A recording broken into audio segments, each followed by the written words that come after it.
Saat gece 3. Bir vampirin tarif defterinden bildiriyorum. Fakat bu sizi yanıltmasın. Bugüne kadar yaptığınız en lezzetli mezeyi yapıyor olabilirsiniz. İç malzeme olarak karides, sübye, kalamar, ahtapot istediğinizi kullanabilirsiniz. Bir patates, üstüne geçecek kadar su.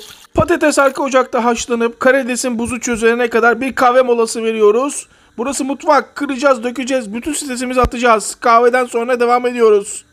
Karidesler büyük olduğu için muhakkak bağırsaklarını temizlemeliyiz. Restoranlar kalamarın kalan bıyık bölümünü, ahtapotun kalan kafa bölümünü iç malzeme olarak kullandıkları için maliyet açısından çok avantajlılar. Ve kuyruk bölümü kaldığı için kuyruk bölümünü de çıkartıyoruz. Bize tamamen soyulmuş karides lazım. Bir tane daha yapalım hemen. Bağırsağını çıkar.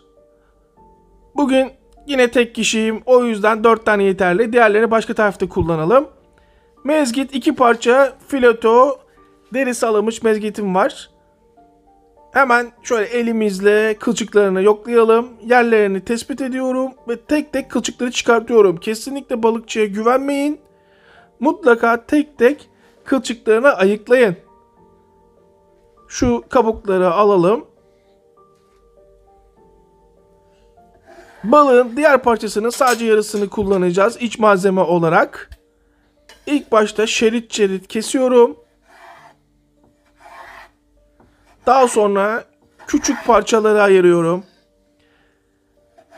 Çok küçük parçalar kesmeyin. Pişerken küçülecek, sulu bir şekilde olmasını istiyorum. Aynen bu büyüklükte olsun. Teflon tava. Mutlaka teflon tava kullanın. Zeytinyağı 2 yemek kaşığı kadar.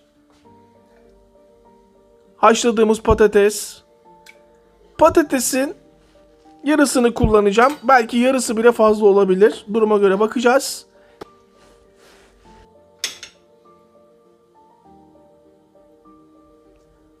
Kabuğunu soyduktan sonra patates köşede sırasını beklesin.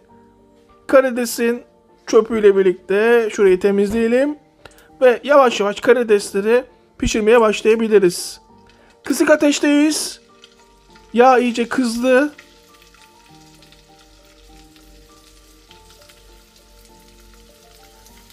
Önemli nokta, sizden sadece 45 saniye bir tarafını pişirmenizi istiyorum. En fazla 1 dakika. 1 dakika sonra çeviriyoruz. Sizin yüzünüzden balıkçılarla aramı bozuyorum. Bir tane abimiz var ya, kendini doktor ilan edip 40 yıl 50 yıldan aşağı çalışmayan, bunları yapamaz diyen Omniplex'i gözüm üstünde oğlum. 1 dakika sonra şöyle bir bakıyorum. Bu tarafa da pişmiş. Yani toplam en fazla 2 dakika, bak 2 dakika geçirmeyin. Suyunu kaybetmesin.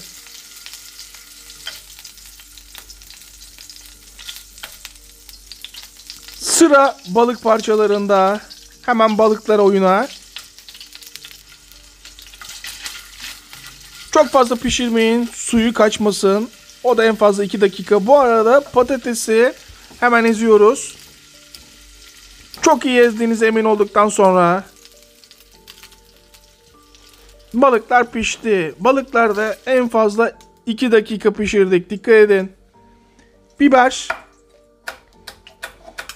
Yeşil biber. Şöyle ince ince kıyalım. Yarısı yeterli. Domates. Domatesin sadece yarısı. Fakat buradaki önemli nokta, domatesin içini alıyoruz. Böylece içini sulandırmayacak ve kesebildiğimiz kadar küçük kesiyoruz. Domatesi de şöyle 3-4 dakika soteliyoruz. Çok fazla değil. 3-4 dakika. Çok fazla öldürmeyin. Şöyle karidesleri ufak ufak doğruyorum. Gelişi güzel. Kıyma haline getir. Hepsini. Bakın. Tamamen kıyma haline getiriyorum. Görüyor musunuz? Şimdi sıra balıklarda.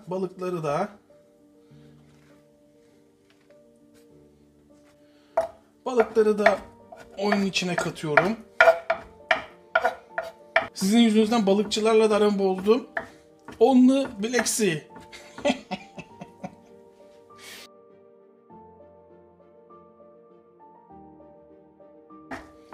Hepinizi mevzu sayısı yapacağım. Hepinizi. Omniplex Koray. Gerçekten yakalayacaklar bir gün beni. İçine istediğiniz her malzemeyi koyabilirsiniz. İsterseniz sadece biber ve domatesden de yapabilirsiniz. İsterseniz sadece ahtapot kullanabilirsiniz. Hatta bazı restoranlar içine kıyma koyuyor. Ya Koray, balıkta kıyma olur mu? Çok da güzel olur. Sıra patatese geldi. Şimdi bakın, yarım patates kullanmamıza rağmen bu patatesin çok fazla olduğuna karar veriyorum. Şu yarısını alıyorum ve geri kalan malzemeyi içine koyuyorum. Yani şöyle düşünebilirsiniz. Çeyrek patates kullandım diye bir düşünebilirsiniz. Şimdi hemen ezerek. Kesinlikle görüyor musunuz? Domatesin hiçbir suyu var mı? Lezzet ufak detaylar saklı, unutmayın. Böyle işlerde en kolayı buzdolabı poşeti. Şimdi bakalım balığın tek parçası kurtaracak mı? Hemen şöyle bir kapat. Balığı parçalamadan açmaya çalışın. Bakalım ne yaptık? Çok az yırtılırsa sorun değil. Bak, müthiş açmışız, görüyor musunuz? Müthiş açmışız. Hemen şöyle bir kaba alalım. İşte bu. Bu kadar malzemeden 3 tane bile çıkabilir. Ama ben bol bol yapacağım. Şöyle bir açıyorum. Kaşar peyniri kalmamış. Saat şu anda 4. Bu bizi engeller mi? Engellemez. Eski kaşar kullanacağız. Kestiğiniz zaman kaşar uzamayacak ama daha lezzetli olacak. Siz normal kaşar kullanın.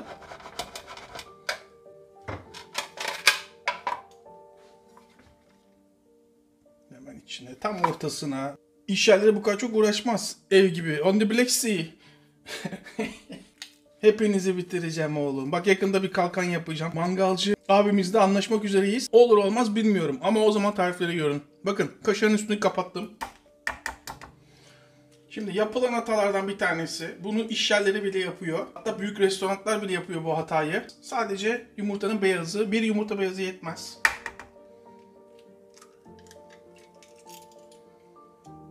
Bize sadece beyazı lazım ama beyazını şöyle akışkan hale getirmemiz gerekiyor. Mısır unu bunu çok lezzetli yapar. Mısır unu kullanmaya çalışın. Şimdi yanlardan kapat.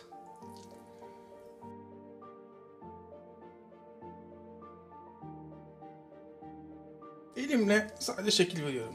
Neyinle? Elimle, yani elimle. Sağdan soldan açılıyor Koray. Hiçbir şey olmaz. Bunun buzlukta saklama şekli de var.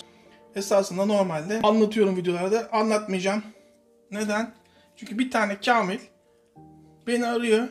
Geçen Instagram'dan buluyor daha doğrusu. Şöyle yapalım. Bir konuşma tarzı var. Parası neyse veririz. Şu kadar koymaz, bu kadar koymaz. Şunu anlamıyorlar. Bizim parayla pulla işimiz yok. Eğer biriyle bir iş yapacaksak ben ona inanmam lazım. Ve o işi yapmak istemem lazım. Oysa ki insan gibi sorsaydı hiç böyle bir polemiğe girmek zorunda kalmayacaktı benimle. Bakmayın, ben de az değilim ha. Ağzıma geleni söylüyorum. Diyorum size, bana bir bulaşan bir de bulaşmayan pişman. Şimdi bak, bunun şeklini artık yuvarlak bir şekilde veriyoruz. Ama her tarafının çok iyi galeta ununa bulandığına emin olun. Olay bu. Bak, olay bu. Görüyor musun? Bu tarifte biraz bol yağ kullanmak lazım. Mutlaka ayçiçek yağı kullanın. Çiçek yağı. Sakın zeytinyağına girmeyin. Süzüp tekrar kullanabilirsiniz başka yemeklerde. Bir kontrol edelim. Biraz un attıktan sonra ısındığını gösteriyor. Bir daha bakalım, emin olalım. Güzel. Şimdi bakın. Görüyor musunuz? Hiçbir açılma yok. Yine elimizde bir şekil veriyoruz. Yalnız burada langur lungur atmıyoruz. Üstümüze sıçrar, formunu bozar. Hemen bir şu alt tarafı, açılma tarafını alta getiriyorum. Daha sonra yağın içine bırakıyorum. Artık şöyle bir bakıyorum. Kızardığını görüyorum ama koyulaştığı zaman şöyle bir arkasını çeviriyorum. Çünkü ocağa yakın olan taraf daha çok pişer. Şöyle bir 30 saniyede böyle pişiriyorum. 30 saniye sonra nasıl gözüküyor? Bütün yağını akıtıp hemen şöyle peçetenin üstüne alıyorum. Böylece fazla yağından kurtulacağız. Şu sesi duyabiliyor muyuz? Demek ki doğru pişirmişiz. Yağın kirlenmediğini görüyor musunuz? Çünkü çok iyi sıktık. Doğru bir şekilde yaptığımızın içinden hiçbir parça yağ gelmedi ve yağ kirletmedi. Uzun süre iş yerlerinizde, evinizde bu yağı kullanabilirsiniz. Karides, balık, iç malzemesini kızarttığımız tava ile devam ediyoruz. Biraz zeytinyağı, 10 Nikolay. 10 Nikolay'da bir tatlı kaşığı tereyağı. Kafalarda soru işareti kalmasın. Şöyle bir çay bardağı süt. Öyle safranla falan yapmayacağız. Herkesin yapabileceği şekilde, iş yerinizde daha uygun fiyatı yapabileceğiniz şekilde göstereceğim. Hatta şöyle 1,5 su bardağı süt olsun. Krema, yarım çay bardağı krema.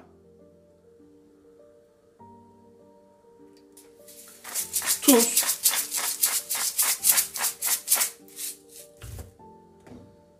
Karabiber. Hatta biraz karabiber tanesi atalım. Çekince şık gözükür, lezzet verir. Safran kullandıklarını iddia ediyorlar. Oysa ki aspirotu bile kullanmıyorlar. Zerdeçal kullanın. 1,5 çay kaşığı zerdeçal. Şöyle dibini iyice kazıyıp dık lezzetlikten sonra, bakın aynı tavada yapmak çok önemli. Lezzet ufak detaylarda saklı. Şöyle tamamen kazıdığıma inanıyorum. İnandıktan sonra ocağın altını orta ateşe getiriyorum. Böyle bir kaynasın. Çektirip sos yapacağız bunu. Altını kapatıyorum. Zaten şuralardan ne kadar çektiğini görüyorsunuz. Yaparken aklınızda bulunsun. Daha sonra aynı tabağı kullanacağım. Hemen şöyle.